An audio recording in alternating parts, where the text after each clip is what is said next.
Здравствуйте, дорогие друзья! Меня зовут Павел Иванов, я писатель, специалист по работе с горем и скорбью, исследователь жизни после смерти и потустороннего мира. Автор книжного цикла «Жизнь после жизни есть, я знаю» и этого подкаста. В сегодняшнем выпуске я расскажу вам, что происходит после смерти с человеком по данным современных научных исследований. Приступим. Мы живем в век материализма. С самых малых лет по всем фронтам, от науки до сферы развлечений, нас убеждают в том, что в среднем 60, максимум 90 лет – это все, что у нас есть. Прожили жизнь и все. Добро пожаловать в абсолютное небытие. В результате такого навязанного мировоззрения люди не стремятся к духовному, не желают тратить отпущенный им крохотный срок на добрые дела и поступки, на любовь и прощение, на употребление и развитие данных им свыше талантов на благо человечества. Вместо этого почти все хотят успеть накопить как можно больше денег, получить как можно больше удовольствия, обрасти дорогими шмотками, особняками, элитными автомобилями и прочими физическими безделушками. В результате такого материального мышления мир погрузился в хаос, распри, войны и разрушения. Природа отравлена, люди грызутся между собою, а истинные ценности задвинуты на дальнюю полку и почти не вспоминаются. Если бы только мир узнал о том, что мы – вечные духовные сущности, жизнь которых не ограничивается временем физического существования на Земле, все бы изменилось в очень короткие сроки. Человечество успокоилось бы, понимая, что у него в запасе сколь угодно много времени и ресурсов, и вспомнило бы о том, что материальное совершенно не важно по сравнению с духовным. Что все мы рождены хорошими, добрыми, светлыми. Мы пришли сюда для того, чтобы любить друг друга и творить добрые дела, развивать себя и нашу планету к лучшему. Еще один якорь, который тянет человечество ко дну материализма и деградации, это страх смерти. Мы настолько отравлены этим кажущимся и постоянно надвигающимся иллюзорным кошмаром, что по сути вся наша жизнь подчинена мыслям о неизбежной кончине и страхам, которые толкают нас на разные глупости, погружают в забвение о хорошем и вечном еще сильнее.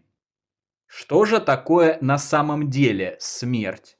И что происходит с человеком в момент и после умирания его физического тела? Исследования, проведенные учеными и частными лицами за последние 150 лет, включая изучение околосмертных переживаний, или сокращенно ОСП, коммуникацию с потусторонним миром разными способами, исследование видений на смертном одре, разные виды гипноза и расширения сознания, внетелесные опыты и прочее сформировали примерное понимание этого процесса. Сама смерть абсолютно безболезненна. Наоборот, она прекращает боли из-за тяжелой болезни или повреждений тела, которые произошли непосредственно перед смертью. Освобождает человека от любых страданий и наполняет его чувством комфорта, безопасности и удовольствия. В момент смерти физического тела из него выделяется духовное тело, называемое разными терминами: душа, астральное тело, тонкое или энергетическое тело и так далее. На самом деле это целый комплекс тонких тел. Называются цифры от 3 до 10, которыми, помимо бренного тела из плоти, обладает каждый живущий на Земле. Но не буду перегружать вас трудностями восприятия на этом этапе. Сейчас неискушенному в потустороннем знании слушателю проще представить отделяемую энергетическую структуру как душу. В момент выделения духовного тела его носитель может увидеть пресловутый черный туннель со светом в его конце, пещеру, мост, тропу среди скал, по которой нужно пройти или пролететь. Существованию духовного тела есть великое множество подтверждений. От того, что видят психическим зрением экстрасенсы по всему миру, до слов апостола Павла в Библии. Сеется тело душевное, восстает тело духовное. Есть тело душевное, есть тело и духовное. Смотри Библию, Коринфянам 15:44. В момент отделения души человек видит себя и разворачивающиеся вокруг него события со стороны, как бы паря в воздухе. Врачей, осуществляющих попытки его реанимации, родных, ожидающих новостей о его состоянии и прочее. Покореженные машины на месте автокатастрофы и тому подобное. Смотри, например, книгу Реймонда Муди «Жизнь после жизни» и книгу Брюса Грейсона «После», а также книгу Джей Стива Миллера «За гранью земной жизни», научные работы доктора Элизабет Кюблер-Росс и другие. Отделившаяся душа приобретает новые возможности. Видеть панорамно, сразу все вокруг на 360 градусов. Читать мысли живых людей. Гораздо лучше слышать, чем это было в земном теле. На самом деле, душа эти возможности возвращает. Но опять же, в целях постепенного изучения знания от простого к сложному, сейчас мы будем говорить об этих способностях как о новых. Ощущения более четкие и реальные, как будто раньше что-то замыливало наши чувства, а теперь мы вернулись к нормальному существованию. Слепые начинают видеть, глухие слышать. Смотри подтверждение этому в исследованиях Кеннета Ринга. Инвалиды, лишенные конечностей в земной жизни, осознают, что снова обладают ими и не испытывают никакого дискомфорта и ограничений. Чтобы примерно понять, каково это, можно сравнить это с современными понятиями. Давайте представим, что раньше мы смотрели фильм на видеокассете, скопированный уже с первой копии с множеством артефактов и помех, с размытым изображением, плохим звуком и гнусавым переводом. А после смерти мы в один миг получаем возможности смотреть кино в Ultra HD 16K с объемным изображением и звуком Dolby Atmos. По желанию, человек может перенестись в любое известное ему место или навестить любого известного человека, просто мысленно сосредоточившись на них. Я лично стал свидетелем того, что душа моего самого родного и близкого человека сразу после его ухода из земного мира прилетала ко мне в квартиру навестить меня. Это проявилось в восстановившихся настенных электронных часах и сгоревшем домофоне. Далее душа человека встречается со своими ангелами-хранителями, духами-наставниками или другими могущественными духовными сущностями. Они проявляются в виде обычных людей или величественного разумного света. От них исходят безграничные принятия и любовь. Духовные сущности показывают человеку многомерный фильм о его жизни с самого ее начала и до конца. И задают вопросы, указывая на достоинства и недостатки тех или иных поступков, совершенных ими во время земного пребывания. При этом никакого осуждения нет. Наоборот, ощущение великой любви и принятия, исходящие от существ света, только возрастают. Зачастую духовные сущности даже шутят и прикалываются над теми или иными глупостями, что мы успели наворотить за жизнь. Что лишь подтверждает, что околосмертные переживания – это не выдумки и не галлюцинации умирающего мозга. При просмотре фильма о жизни человек видит сразу все события разом и анализирует их. Никто его не судит и не наказывает. Он сам и его совесть, которая теперь не может быть заткнута и задвинута в дальний уголок физического мозга, становятся судьей себе и своим делам. Время и ограничения пространства перестают существовать. Душа видит и чувствует не только свои поступки, но и то, как они повлияли на других. К примеру, если когда-то вы поступили плохо и обидели кого-то, после смерти, просматривая фильм о своей жизни, вы встанете на место этого человека и ощутите то же самое, что он ощущал в тот момент. Боль, грусть, обиду и разочарование. Истинно добрые, искренние и бескорыстные поступки одобряются и записываются в актив, завершивший жизнь души. Правда, выясняется, что наши понятия о добре и зле на земле вовсе не соответствуют тому, что об этом думают на небесах. К примеру, внезапный порыв перевести старушку через дорогу может быть оценен гораздо выше, чем отправленный на благотворительность 1 000 000 рублей. Кстати, в общении с существами света невозможно солгать и притвориться, что ты отправил этот миллион на благотворительность ради помощи людям, а не для того, чтобы уменьшить налоги. Наши наставники и ангелы-хранители знают о нас все и видят нас насквозь. Становится очевидно, что по ту сторону любые материальные вещи не важны. Истинно важны только любовь, добро, знание и прощение. В соответствии с этим человек понимает, как он прожил жизнь, достойно или не очень. Вот он, стоит сам перед собой, в первый раз в жизни лишенный любой возможности солгать и исказить события, и совершенно искренне понимает, где он был неправ, с кем он был жесток и несправедлив. И от этого ему становится грустно и печально. Появляется желание исправить эти недоразумения и прожить жизнь иначе. Но сейчас это уже невозможно. Что сделано, то сделано.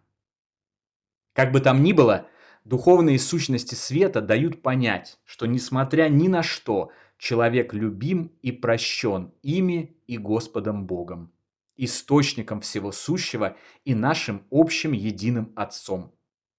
Хотя и было бы здорово задуматься о своих нехороших поступках и больше так не поступать, забрав это знание с собой. Важно принять себя таким, какой ты есть, простив не только своих земных врагов и недоброжелателей, но и себя тоже.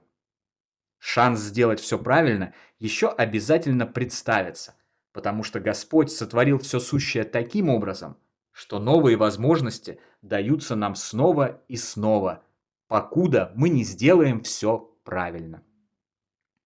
После просмотра фильма о жизни душа встречает своих ранее ушедших родных, близких и друзей. Счастье от этих встреч превыше любых радостей, которые только можно испытать в жизни, вместе взятых и умноженных на 1 000 000. По-настоящему любившие друг друга на земле парочки воссоединяются и продолжают свой совместный путь. Это не зависит от того, были ли они оба крещены или нет, от их вероисповедания, ориентации, цвета кожи, политических предпочтений и так далее. Важны только духовная связь и любовь. Родители снова обретают своих детей, а дети – родителей. Братья – сестер, сестры – братьев. Все родные, любимые и духовно близкие друзья снова обретают друг друга. По желанию, душа может задержаться рядом с землей, навестить остающихся родных и близких, чтобы помочь им пережить горе, посетить похороны своей бывшей физической оболочки. Сроки здесь могут быть разные. Существующие и принятые в человеческих религиях 3, 9 и 40 дней условны. Кто-то может радостно улететь сразу, утомленный испытаниями физической жизни, а кто-то задержится в земном мире на год. Но в среднем похоже, что сроки поминок взяты не с потолка, а основываются на древних знаниях наших предков, которые внимательно наблюдали за происходящими после смерти процессами и догадались, что определенные закономерности в ходе перехода на тот свет имеются. Это может быть связано со сроками выхода всей духовной энергии из тела, распада некоторых уже ненужных душе тонких тел и так далее. Затем душа уходит в более высокие духовные сферы, где будет жить-поживать да добра наживать. заниматься новой интересной деятельностью и ожидать воссоединения со своими еще живущими любимыми, когда придет их час покидать планету Земля. За пределами земного уровня существования перед человеком открываются красоты потустороннего мира, которые невозможно сравнить ни с чем из ранее виденного и описать человеческим языком.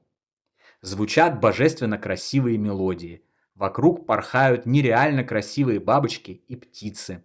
Перед взором предстают невиданные по красоте поля и луга, на которых растут волшебные цветы. Это может показаться слишком сладким и чудесным, но, судя по всему, это действительно так. Возможно, вера в лучший мир после смерти физического тела – это еще одно испытание для нас, людей, которым нужно принять, наконец, то, что мы вполне заслуживаем рая и любви Господа Бога, перестав снижать себе самооценку и ожидать от жизни одних лишь страданий. Усопший устраивается в этом прекрасном духовном мире, поддерживаемый своими родными и близкими, и получает возможность начать и вести новую, великолепную жизнь, наполненную добром, любовью и смыслом. Примерно так все происходит, когда мы завершаем свой физический жизненный путь. Разворачивающиеся события могут немного отличаться и менять свою последовательность в зависимости от конкретного человека. Например, усопший ранее родной человек может прийти еще до того, как будет зафиксирована биологическая смерть, и встретить своего любимого у его смертного одра. Для кого-то, в частности для тех, чьи тела и души сильно пострадали во время умирания, жертвы войн, долгих страданий, криминала, встречи с родными и анализ прожитой жизни откладываются на чуть более поздний срок. А сначала им заботливо предлагается посетить место восстановления духовной энергии. Да, судя по обобщенной информации, на том свете есть своеобразные специальные санатории для отдыха и восстановления духовного здоровья. Ну и конечно же, если человек вел совсем уж неправедную жизнь, вместо приятных картин и радостных встреч он может испытать адский опыт и попасть в мрачные духовные сферы, гораздо менее приятнее описанных. Но происходит это не потому, что Господь его наказывает. Господь вообще никого не наказывает. Это любящий Отец, который стремится нам помочь всегда и везде. Происходит это потому, что человек наказывает себя сам. Никакого стереотипного ада, образы которого нам вколачивают в сознание с самого детства, не существует.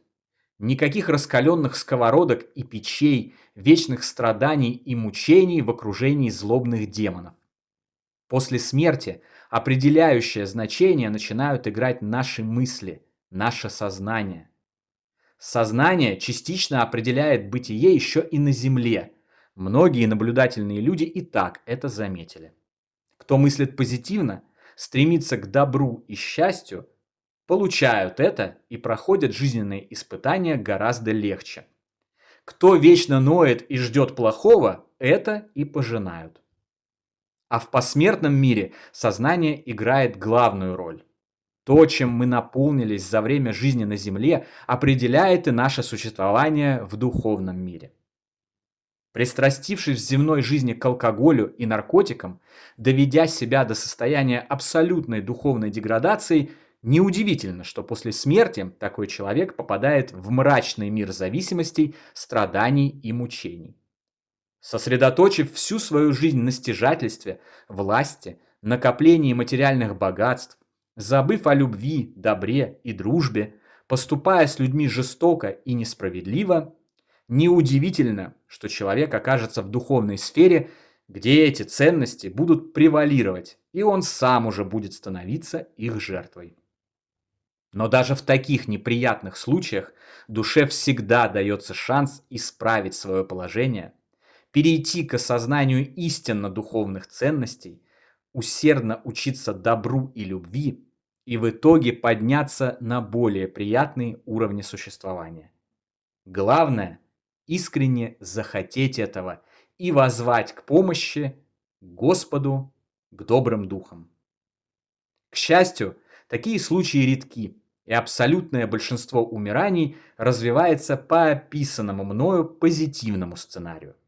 Потому что, как бы там ни было, мы все знаем, что добрых людей на свете больше, чем злых. А чтобы повысить вероятность такого прекрасного сценария, нужно всего-то быть нормальным человеком. Искренне делать добрые дела, любить, прощать и получать знания. И, конечно же, в первую очередь нужно получать знания о том, что происходит после смерти. О том, что на самом деле наш путь не ограничивается жалкими 60 годами земной жизни, а все мы являемся вечными духовными сущностями, рожденными, чтобы любить, творить и делать добро. На сегодня это все, дорогие друзья. Подписывайтесь на наш канал, ставьте лайк, поддерживайте нас донатом, приходите в наши каналы в мессенджерах, приобретайте наши книги цикла «Жизнь после жизни есть, я знаю» и «Онкология и душа». Все необходимые ссылки вы найдете в описании видео. Всего вам самого лучшего, волшебного и замечательного. До новой встречи. Всегда ваш Павел Иванов.